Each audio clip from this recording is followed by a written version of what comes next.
জনপ্রশাসন মন্ত্রণালয়ে বিশৃঙ্খলার ঘটনায় 17 উপসচিবের বিরুদ্ধে শাস্তিমূলক ব্যবস্থা, চাকরির বয়সীমা বৃদ্ধি নিয়ে কমিটি গঠন। সরকারি চাকরিতে প্রবেশের বয়সীমা 35 করার দাবিতে ফের আন্দোলন, প্রধান উপদেষ্টার বাসভবন এলাকায় পুলিশের সঙ্গে সংঘর্ষ। 3 মাসের মধ্যেই অর্থনীতির খসড়া শ্বেতপত্র প্রকাশের আশা কমিটির, বিগত সরকার সময়ে বঞ্চিত হওয়ার অভিযোগ অনেকের। গুমের দায়ে শেখ হাসিনা ও তার দোসরদের বিচার দাবি বিএনপি নেতা সালাউদ্দিনের, স্বজনদের দ্রুত ফিরে চান ভুক্তভোগীরা। সাংবাদিক সাগররুনি হত্যা মামলায় তদন্ত করবে স্বরাষ্ট্র মন্ত্রণালয়ের উচ্চ ক্ষমতা টাস্কফোর্স, 6 মাসের মধ্যে প্রতিবেদন দাখিলের নির্দেশ। কুষ্টিয়ায় দিনে দুপুরে ইউপি চেয়ারম্যান নইমুদ্দিনকে গুলি করে হত্যা, চট্টগ্রাম বন্দরের নগর করা জাহাজে আগুনে নিহত 3। এবং উত্তরাঞ্চলে বন্যা পরিস্থিতির উন্নতি, লালমনিরহাটে ধান ও মৌসুমী সবজির ব্যাপক ক্ষতি, কুড়িগ্রামে দেখা দিয়েছে নদী ভাঙন। সংবাদ সন্ধ্যায় দেখছিলেন একেএসটিএমটি বার সংবাদ শিরোনাম, সঙ্গে আছে আমি জেসিকা বেদিন। এবার বিস্তারিত সংবাদ। শাস্তি পেতে যাচ্ছেন 17 উপসচিব।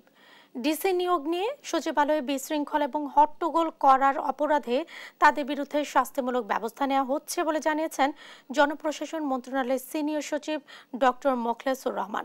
বিকেল এক সংবাদ সম্মেলনে এ কথা জানান তিনি। এ সময় সরকারি চাকরিতে আবেদনের বয়স বৃদ্ধির বিষয়ে পর্যালোচনা কমিটি করার কথাও জানান জনপ্রশাসন সচিব। তৌফিক মাহমুদ মুন্না রিপোর্ট।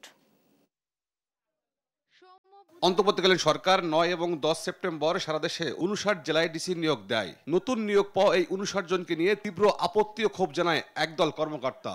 নিয়োগের প্রজ্ঞাপন বাতিলের দাবিতে 10 সেপ্টেম্বর সচিবালয়ে জনপ্রশাসন মন্ত্রণালয়ের সামনে 3 ঘন্টার বেশি সময় হট্টগোল করে তারা।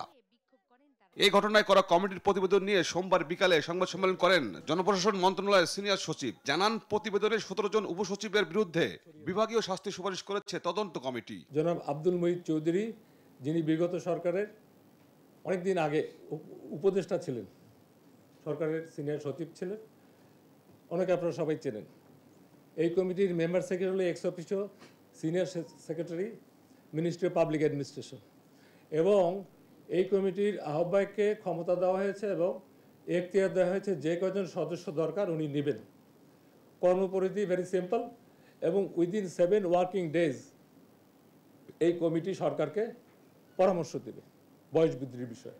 কথা বলেন সরকারি চাকরিতে বয়সসীমা বৃদ্ধি নিয়ে আন্দোলন প্রসঙ্গেও। তিনি জানান, এ নিয়ে 2 সদস্যের একটি কমিটি গঠন করা হয়েছে। 8 জনকে বলা হয়েছে যে তদন্ত সাপেক্ষে কিছু প্রসিডিউর আছে, গুরুদণ্ড দেওয়া যেতে পারে। 8। 4 জনকে বলা হয়েছে বিভিন্ন তদন্ত সাপেক্ষে এবং আমাদের বিধিবিধান আছে, লঘুদণ্ড দেওয়া যেতে পারে।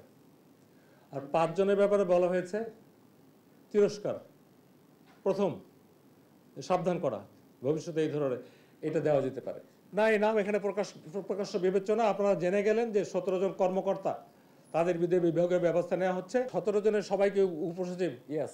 3 কোটি টাকার ক্যাশ চেক নিয়ে ডিসি প্রদানের বিষয়টি ভিত্তিহীন বলে দাবি করেন জনপ্রশাসন সচিব। This is number 1। তৌফিক মাহমুদ মুন্না, দেশ টিভি, ঢাকা। দীর্ঘ 12 বছরেও সমাধান না পেয়ে ফের মাঠে চাকরি প্রত্যাশীরা। সরকারি চাকরিতে প্রবেশের সময়সীমা বয়সসীমা 35 বছর করার দাবিতে আন্দোলনে নেমেছেন তারা। এ সময় শাহবাগ থেকে মিছিল নিয়ে প্রধান উপদেষ্টার বাসভবন যমুনার সামনে গেলে লাঠি চার্জ করে পুলিশ, নিক্ষেপ করা হয় টিয়ার গ্যাস। দাবি আদায়ে প্রধান উপদেষ্টার হস্তক্ষেপ চান বিক্ষোভকারীরা। চলছে দুপক্ষের আলোচনাও। বিস্তারিত শাহাদাত নিশাদের রিপোর্টে। সরকারি চাকরিতে বয়স বৃদ্ধির দাবি নিয়ে শাহবাগ থেকে প্রধান উপদেষ্টার বাসভবনের সামনে গেলে চাকরি প্রত্যাশীদের ওপর লাঠিচার্জ করে আইনশৃঙ্খলা বাহিনী।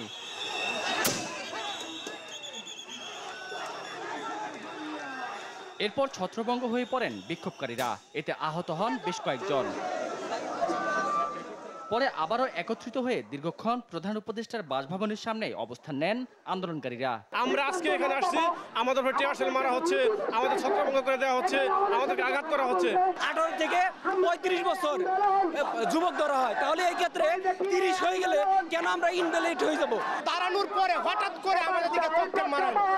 আমাদের কি অপরাধ কি ভুল হলো আমরা কিছু বললাম না। আন্দোলনকে ঘিরে সহিংসতা এড়াতে জোরদার করা হয় নিরাপত্তা ব্যবস্থা। এ সময় দাবি মেনে না নেয়ায় ক্ষোভ ছাড়েন বিগত সরকারের প্রতি। তবে যৌক্তিক দাবি অন্তর্বর্তী সরকার মানবে বলে প্রত্যাশা আন্দোলনকারীদের। স্বৈরাচার সরকার ছিল তখন থেকে এই ৩৫ সারা বাংলাদেশে পৃথিবীতে ১৬২ দেশে ৩৫-এর ঊর্ধ্বে। যদি ৩৫ বাস্তবায়ন না করা হয় আমরা এখান থেকে উঠবো না। প্রধান উপদেষ্টার সাক্ষাতে সমাধান চান তারা, বলেন আশ্বাসে নয় দিতে হবে প্রজ্ঞাপন। আমরা কারোর সাথে এই মুহূর্তে সাক্ষাৎ করব না। আমরা আমাদের স্যার, আমাদের যে প্রধান উপদেষ্টা, আমরা আমাদের স্যারের সাথেই সাক্ষাৎ করব। আমরা চাই একটাই যে প্রজ্ঞাপন, প্রধান উপদেষ্টার সাথে আমরা বসবো, কথা বলবো, যেহেতু আমাদের প্রতিনিধি। এর আগে সকালে শাহবাগ প্রজন্ম চত্বরের সামনে অবস্থান নেন আন্দোলনকারীরা। এতে অংশ নেন বিভিন্ন জেলা থেকে আসা চাকরি প্রত্যাশীরা। শাহাদাত নিশাদ, দেশ টিভি, ঢাকা। এ নিয়ে আরো জানাতে প্রধান উপদেষ্টার বাসভবন যমুনা থেকে যুক্ত হচ্ছেন সহকর্মী শামীম আক্তার। আমরা যুক্ত হচ্ছি তার সঙ্গে। শামীমা, পরিস্থিতি এখন কোন দিকে গড়াচ্ছে? আলোচনার বিষয়ে কোনো তথ্য পেয়েছেন কিনা, আপনি কি জানতে পেরেছেন আপনি? জেসিকা, আপনাকে ধন্যবাদ। আপনি যেমনটি জানালেন এতক্ষণ যে সারা দেশ থেকে এখানে আগত শিক্ষার্থীদের একটি মাত্র দাবি যে আসলে তাদের বয়স, চাকরিতে প্রবেশের বয়সসীমা হতে হবে ৩৫ বছর। এবং এখানকার যারা সমন্বয়ক আছেন তাদের সাথে আমি কথা বলেছি, তারা বলেছেন যে যোগ্যতার ভিত্তিতে যদি তারা যে কোনো সময় যদি চাকরিতে প্রবেশ করে এবং যত বছর তারা করতে পারে সেটিতে আসলে এখন কোনো বার থাকার কথা না, কারণ তারা একটা দীর্ঘ আন্দোলনের মধ্য দিয়ে একটি সরকার গঠন করেছেন যে সরকারটি হচ্ছে বৈষম্য বিরোধী ছাত্র আন্দোলনের সরকার এবং এই সরকার কোন ধরনের দুর্নীতিকে প্রশ্রয় দিবে না। এবং সেই দিক থেকে ইতোমধ্যে আমরা যেটা দেখেছি যে বিকেল ৫টা সন্ধ্যার পরে আমাদের এখানে যে আন্দোলনটি চলছে, এই আন্দোলনের ৫ জন সমন্বয়ক, যারা সমন্বয়ক উপদেষ্টা হয়েছেন এর আগে আমরা জানি অন্তর্বর্তী সরকারের ২ জন, নাহিদ হাসান নাহিদ এবং আসিফ মাহমুদ, তারা ২ জন কিন্তু ৫ জন এখানকার যে আন্দোলন যারা করছেন ৩৫ বছরের প্রবেশ, তাদের ৫ জনকে নিয়ে তারা সেই ইতিমধ্যে প্রধান উপদেষ্টার সাথে বৈঠকে বসেছেন। এবং এখানে যারা আন্দোলন করছেন তাদের দাবি কিন্তু এখন এক দফায় পরিণত হয়েছে। তারা বলেছেন যে একটি মাত্র দফা যে চাকরিতে প্রবেশের বয়স ৩৫-এর এই আদেশ তারা না নিয়ে আজ এখান থেকে যাবেন না এবং তাদেরকে আজ ২৪ ঘন্টার মধ্যেই তাদেরকে আসলে জানাতে হবে যে তাদের এই দাবি মানা হয়েছে কি হয়নি। এই বিষয়টি আমরা বিস্তারিত জানতে এখানে একজন যে ময়মনসিংহ বিভাগের যিনি সমন্বয়ক আছেন তার সাথে আমরা কথা বলবো। জি ভাই, আসসালামু আলাইকুম। ভাই, এই যে আপনাদের দাবি এবং এই দাবিতে আপনারা আসলে কি কতক্ষণ পর্যন্ত অপেক্ষা করবেন এবং কেন আপনাদের দাবি একদম এক দফায় পরিণত হলো? থ্যাংক ইউ প্রিয় দেশবাসী যারা লাইভটি দেখছেন। আমি আজকের এই মিডিয়ার মাধ্যমে আমাদের যে বর্তমান অন্তর্বর্তীকালীন সরকার রয়েছে, সরকার উপদেষ্টাদেরকে আমি বলে দিতে চাই, আমরা এখানে নিরপেক্ষ শিক্ষার্থীরা এখানে ৩৫ দাবিতে আন্দোলন করছি। আমাদের এখানে কোনো ছাত্রলীগ, আওয়ামী লীগের কোনো নেতা বা পদধারী এখানে কেউ নেই। আমরা বিশেষ করে আমি নিজে বৈষম্য ছাত্র আন্দোলনের একজন সম্মুখ যোদ্ধা ছিলাম। এখানে আমরা যারা ছিলাম আমরা সকলেই বৈষম্য ছাত্র আন্দোলনে অংশগ্রহণ করেছি। আপনারা জানেন দীর্ঘ ১২ বছর ধরে আমরা আমাদের ৩৫ দাবি আন্দোলন করে আসছি। বিগত সরকারের সময়ে আমাদেরকে বিভিন্নবার মিথ্যা আশ্বাস দিয়েছে, হামলা করেছে, মামলা করেছে, কিন্তু আমাদের দাবিটা বাস্তবায়ন করে নেয়নি।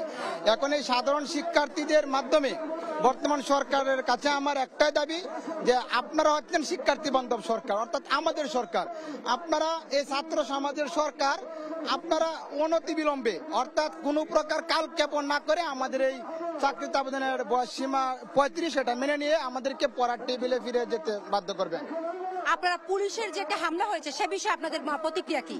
আপনারা জানেন আমরা ১২টা ১৫ মিনিট থেকে যখন শাহবাগ থেকে আমরা যমুনা অভিমুখে পদযাত্রা করি, আমাদের পদযাত্রাটা ছিল অহিংস পদযাত্রা। আমরা এখানে কোনো সহিংস করতে আসিনি। আমরা আসছিলাম যে প্রধান উপদেষ্টার মুখ থেকে আমরা আমাদের প্রজ্ঞাপনটা নিয়ে যাব। কিন্তু আমরা যেই মাত্র যমুনার সামনে আসি, ঠিক তাৎক্ষণিকভাবে আমাদেরকে ঠিক তখনই আমাদেরকে পুলিশ এবং আমাদের শামীম, আপনাকে ধন্যবাদ। দর্শক, প্রধান উপদেষ্টার বাসভবন যমুনা থেকে যুক্ত ছিলেন সহকর্মী শামীম আক্তার। দেশটি বিষয়কে অগ্রাধিকার দিয়ে ৩ মাসের মধ্যেই আওয়ামী লীগের রেখে যাওয়া অর্থনীতির খসড়া শ্বেতপত্র প্রকাশের আশা জানিয়েছেন কমিটির প্রধান ডক্টর দেবপ্রিয় ভট্টাচার্য। বাংলাদেশে গেল ১.৫ দশকে ব্যবসায়ীরা কোনো ন্যায্য হিসাব পাননি বলে জানিয়েছেন তরুণ উদ্যোক্তারা। আর নিজেদের মজুরি যথোপযুক্ত নয় বলেও দাবি করেন শ্রমিকরা। দুই পক্ষের সঙ্গে বৈঠকে এমন তথ্য পাওয়ার কথা জানান কমিটি প্রধান। ফখরুল ইসলামের রিপোর্ট। অর্থনৈতিক শ্বেতপত্র প্রণয়নে কমিটির প্রধান ডক্টর দেবপ্রিয় ভট্টাচার্যের সঙ্গে শ্রমিক সংগঠনগুলোর নেতৃবৃন্দের এই বৈঠক অনুষ্ঠিত হয়। বৈঠক শেষে বেরিয়ে সিপিডির research fellow doctor Debapriya Bhattacharya বলেন, গত 1.5 দশকে দেশের বহু শিল্প কারখানা বন্ধ হয়ে গেছে। শ্রমিক অধিকারের জন্য কাজ করার ট্রেড ইউনিয়নও বন্ধ হয়েছে। সামাজিক ও মৌলিক সুরক্ষা হারিয়েছে শ্রমিকরা। বাংলাদেশে গত দশক বা আরও সাম্প্রতিক অতীতে দেশের যেটুকু উন্নতি হয়েছে সেই উন্নতিতে বাংলাদেশের শ্রমজীবী জনগণ তাদের ন্যায্য হিস্সা পায় নাই। যে বাংলাদেশের শ্রমিকদের যেই আপনার মজুরি, সেই মজুরি যথোপযুক্ত না। ওনারা আরও বলেছেন যে শ্রমিকদের স্বার্থ রক্ষা করার জন্য যে সমস্ত সামাজিক সুরক্ষা রাখার কথা, বাসস্থান সহ অন্যান্য মাতৃত্বকালীন ছুটি ইত্যাদি, সেগুলোও যথেষ্ট না। এই সময় দেশের অর্থনীতির শ্বেতপত্র প্রকাশের রূপরেখাও তুলে ধরেন শ্বেতপত্র প্রণয়ন কমিটির প্রধান। বলেন, পর্যায়ক্রমে চট্টগ্রাম, রাজশাহী ও সিলেটের অংশীজনদের সঙ্গে কথা বলা হবে। আমরা সমস্যা চিহ্নিত করে যে সমস্ত প্রতিষ্ঠান এগুলির সাথে যুক্ত, আমরা সেইগুলিকে আলোচনা করার চেষ্টা করেছি, তাদের কি বক্তব্য আছে বোঝার জন্য। 23টা বিষয়ের উপর আমরা 11 জন মানুষ লিখতেছি। আমরা যেহেতু সবগুলোকে একত্রিত করে আমরা উপনীত হব। যেদিন সেগুলি করে উপনীত হব সেদিন সর্বপ্রথম আপনাদের সাথে আলোচনা করব এবং যখন আমরা খসড়া রিপোর্টটি প্রধান উপদেষ্টার হাতে তুলে দিতে পারব। এই সময় 3 মাসের সময়সীমা ধরে 11 জনের সমন্বয়ে অর্থনীতির শ্বেতপত্র প্রকাশের কাজ এগিয়ে যাচ্ছে বলেও জানান ডক্টর দেবপ্রিয় ভট্টাচার্য। ফখরুল ইসলাম, দেশ টিভি, ঢাকা। গুমের দায়ে শেখ হাসিনার সঙ্গে তার দোসরদেরও বিচারের আওতায় আনা দাবি জানিয়েছেন বিএনপি নেতা সালাউদ্দিন আহমেদ। পতিত সরকার দেশকে ভারতের হাতে তুলে দেওয়ার পায়তারা করছিল বলেও মন্তব্য করেন তিনি। সোমবার এক আলোকচিত্র প্রদর্শনীতে এসব কথা বলেন বিএনপির অন্যতম এই নীতি নির্ধারক। এ সময় গুমের শিকার ব্যক্তিদের দ্রুত ফিরিয়ে আনার আহ্বান জানিয়ে ভুক্তভোগী পরিবারের সদস্যরা। হাসান মাহমুদ জানাচ্ছেন বিস্তারিত। আমি জাতির কাছে জানতে চাই, আমি সুশীল সমাজের কাছে জানতে চাই, আমরা আর গতকাল কেঁদে যাব, আপনারা প্রশ্ন কেন করেন না? আয়না করে লোকগুলা কোথায়? স্বৈরাচার পতনের 2 মাস হতে চলল, তবু কান্না থামছে না গুম হওয়া ব্যক্তির পরিবারের স্বজনদের। 2 মাসে এখন আমরা কেন জানতে পারিনি আয়নাঘরের লোকজন কোথায়? সোমবার বিকেলে জাতীয় জাদুঘরে গুম, জান ও জবানের স্বাধীনতার শীর্ষক আলোকচিত্র প্রদর্শনী ও আলোচনা অনুষ্ঠানে স্বজনদের ফিরিয়ে দেওয়ার আকুতি জানান পরিবারের সদস্যরা। এই গুম পরিবারের আর কান্না আমরা দেখতে পারি না। 23টিরও বেশি সিক্রেট ডিটেনশন সেন্টার আছে, এই সকল সিক্রেট ডিটেনশন সেন্টারগুলোকে খুলে দিতে হবে। অনুষ্ঠানে গণসংহতি আন্দোলনের প্রধান সমন্বয়ক জুনায়েদ সাকি অভিযোগ করেন, গুম করে গুলি করে মানুষকে হত্যা করে ক্ষমতায় থাকতে চেয়েছিলেন শেখ হাসিনা। আজকে যে রাষ্ট্র তার সম্মতি হারিয়ে ফেলেছিল, ওটাকে যদি আবার রাষ্ট্র হয়ে উঠতে হয়, তাহলে মানুষের সম্মতি এবং আস্থার জায়গাটা ফিরে পেতে হবে। আমরা পরিষ্কার করে দাবি করি যে এই সমস্ত গুম খুনের যথার্থ তদন্ত এবং বিচার করতে হবে। অনুষ্ঠানে প্রধান অতিথি ও গুমের শিকার বিএনপির স্থায়ী কমিটির সদস্য সালাউদ্দিন আহমেদ বলেন, ক্রমেই দেশকে ভারতের হাতে তুলে দিচ্ছিলেন শেখ হাসিনা। জীবন দিয়ে স্বাধীনতা রক্ষা করেছে ছাত্র জনতা। এই দেশকে, এই দেশের মানুষদেরকে, এই দেশের স্বাধীনতাকে, সার্বভৌমত্বকে আমাদেরকে নতুন করে কিনতে হয়েছে সহস্র শহীদের রক্ত দিয়ে। সেই ফয়সালা আল্লাহ ছিল, আমরা জানতাম না। এর আগে সকালে ওলামা দলের প্রতিষ্ঠা বার্ষিকীতে সংগঠনটির নেতাকর্মীদের নিয়ে বিএনপির প্রতিষ্ঠাতা জিয়াউর রহমানের সমাধিতে শ্রদ্ধা জানান সালাউদ্দিন আহমেদ। বলেন, এখনো ঘাপটি মেরে আছে স্বৈরাচারের দোসররা। বিদেশে বসে পতিত স্বৈরাচারের ফেসিবাদের যিনি দণ্ডমুণ্ড, তিনি অপারেট করছেন বাংলাদেশের ভিতরে যাতে অস্থিরতা সৃষ্টি করা যায়, কিন্তু বাংলাদেশের মানুষ কোনো রকমের ষড়যন্ত্রকে বাস্তবায়ন হতে দিবে না। হাসান মাহমুদ, দেশ টিভি, ঢাকা। সাংবাদিক দম্পতির সাগরণী হত্যাকাণ্ড তদন্তের দায়িত্ব থেকে বাদ দেওয়া হয়েছে র্যাবকে। উচ্চ ক্ষমতা সম্পন্ন টাস্ক ফোর্স গঠনের নির্দেশ দিয়েছেন হাইকোর্ট। একই সঙ্গে 6 মাসের মধ্যে প্রতিবেদন দাখিল করতে নির্দেশ দেওয়া হয়েছে। আদালত বলেন 12 বছরেও মামলার তদন্ত শেষ না হওয়া দুঃখজনক। সর্বোচ্চ আদালতের আদেশে আশার আলো দেখছেন রুনির ভাই নওশের রোমান। সাবরিনা মজুমদার রিপোর্টে থাকছে বিস্তারিত। সাংবাদিক দম্পতি সাগর সরোয়ার ও মেহেরুন নুনি হত্যার কেটে গেছে এক যুগেরও বেশি সময়। পুলিশ সিআইডির হাত ঘুরে মামলার তদন্তভার র্যাবের কাছে গেলেও নেই কোনো অগ্রগতি। এরই মধ্যে 111 বার সময় নিয়েও মামলার তদন্ত প্রতিবেদন জমা দিতে পারেনি দায়িত্বপ্রাপ্ত কোনো সংস্থাই। সোমবার মামলা তদন্তে টাস্কফোর্স গঠনের নির্দেশনা চেয়ে আবেদন করে রাষ্ট্রপক্ষ। শুনানি শেষে তদন্তে র্যাবকে বাদ দিয়ে স্বরাষ্ট্র মন্ত্রণালয়ের অধীনে উচ্চ পর্যায়ে টাস্ক ফোর্স গঠনের নির্দেশ দেন হাইকোর্ট। একই সাথে 6 মাসের মধ্যে প্রতিবেদন দাখিলের নির্দেশ দেওয়া হয়। গত 12 বছরে আসলে তদন্ত খুব একটা কিছুই হয়নি। খুবই সিম্পল একটা রিজন যে যাদেরকে এই রিটটা করে চাওয়া হয়েছিল যে তারা তদন্ত করুক, that is rapid action battalion RAB, তাদের তদন্ত করার কোনো ক্ষমতা বা তাদের তদন্ত করার কোনো এক্সপার্টিজ কখনোই নেই। র্যাপিড অ্যাকশন ব্যাটালিয়ন হচ্ছে একটি অপারেশনাল ফোর্স, তারা এনফোর্সমেন্টের কাজ করতে পারে কিন্তু তারা তদন্তের কাজ করার জন্য মোটেই ইকুইপড ছিল না।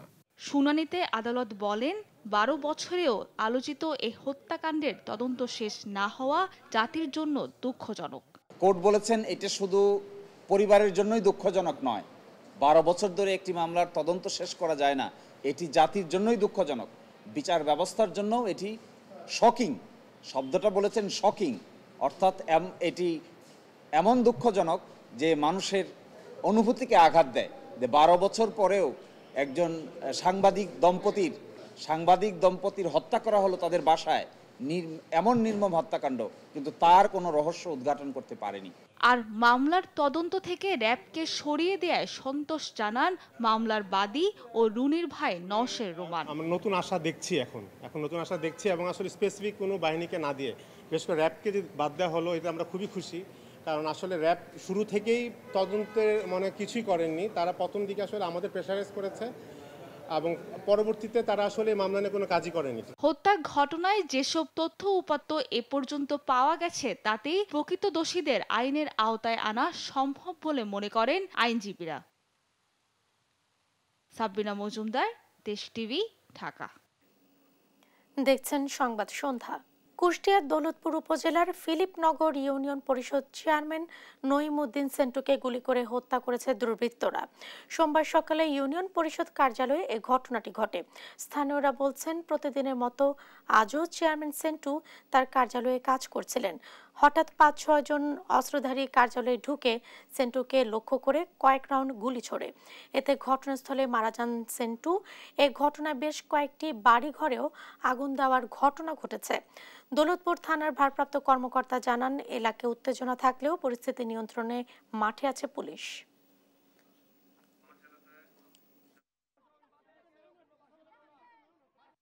চট্টগ্রাম বন্দরে নোঙর করা একটি তেলবাহী জাহাজে আগুন লাগার ঘটনায় 3 জন নিহত হয়েছেন। সকালে বন্দরের ডলফিন জেটিতে বাংলাদেশ শিপিং কর্পোরেশনের মালিকানাধীন বাংলার জ্যোতি নামে ওই জাহাজে আগুন লাগার ঘটনা ঘটে। নিহতরা হলেন workshop auto mechanic Nurul Islam, deck cadet Sourav Kumar Saha এবং মেকানিক্যাল ফিল্টার হারুনুর রশিদ। জাহাজটিতে 11,700 মেট্রিক টন তেল ছিল। খবর পেয়ে নৌবাহিনী, কোস্টগার্ড ও ফায়ার সার্ভিসের কর্মীরা দ্রুত ঘটনাস্থলে পৌঁছে আগুন নিয়ন্ত্রণে আনে। জাহাজের সামনের অংশ থেকে বিস্ফোরণের সূত্রপাত হয়েছে বলে ধারণা করা হচ্ছে। জাহাজটিতে 35 জন ক্রু এবং 10-12 জন শ্রমিক ছিল। ঘটনা তদন্তে তদন্ত কমিটি গঠন করেছে শিপিং কর্পোরেশন। তিস্তার পানি কমতে শুরু করেছে, সেই সাথে উন্নতি হচ্ছে উত্তরাঞ্চলের বন্যা পরিস্থিতির। তবে পানি কমলেও ভোগান্তি কমেনি, দেখা দিয়েছে তীব্র নদী ভাঙন। ভাঙন রোধে কোনো ব্যবস্থা নেই বলছেন স্থানীয়রা। শত শত হেক্টর আমন ক্ষেত এখনো পানিতে নিমজ্জিত, এতে ব্যাপক ক্ষতির শঙ্কা কৃষকদের। সহকর্মীদের পাঠানো তথ্যচিত্রে টুম্পা আফরোজের ডেস্ক রিপোর্ট। তিস্তায় কমতে শুরু করেছে পানি, ধীরে ধীরে উন্নতি হচ্ছে বন্যা পরিস্থিতির।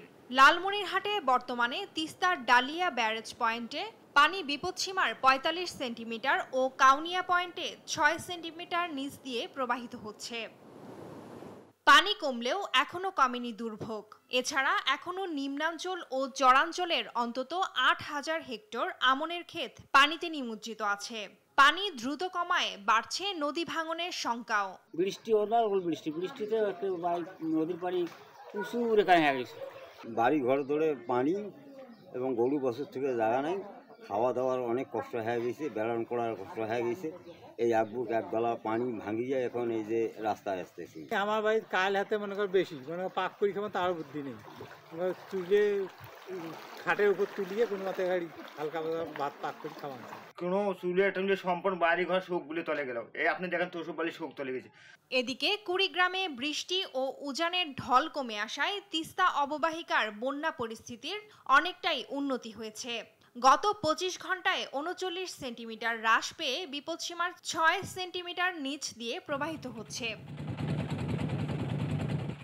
নদী অববাহিকার চরাঞ্চল সহ নিচু এলাকার ঘরবাড়ি থেকে পানি নেমে গেলেও তলিয়ে আছে ৪৩১ হেক্টর জমির আমন ক্ষেত।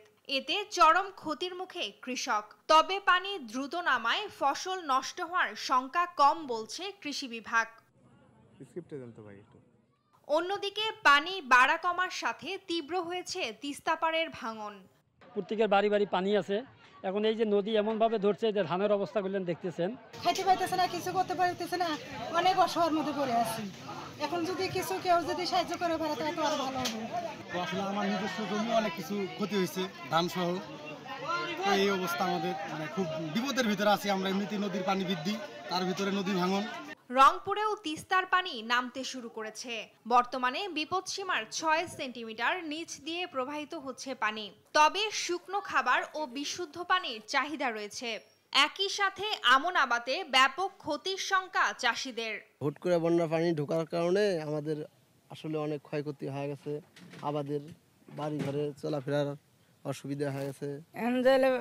এত টাকা পয়সা খরচ করে আবাদ করলো, এখন যে ব্যাগ শেষ হয়ে গেল, কি দিয়ে কি করবে চলবে। ওই ৮০ দেওয়ার সময় দেখেন তীব্র টাঙ্গানি আছে।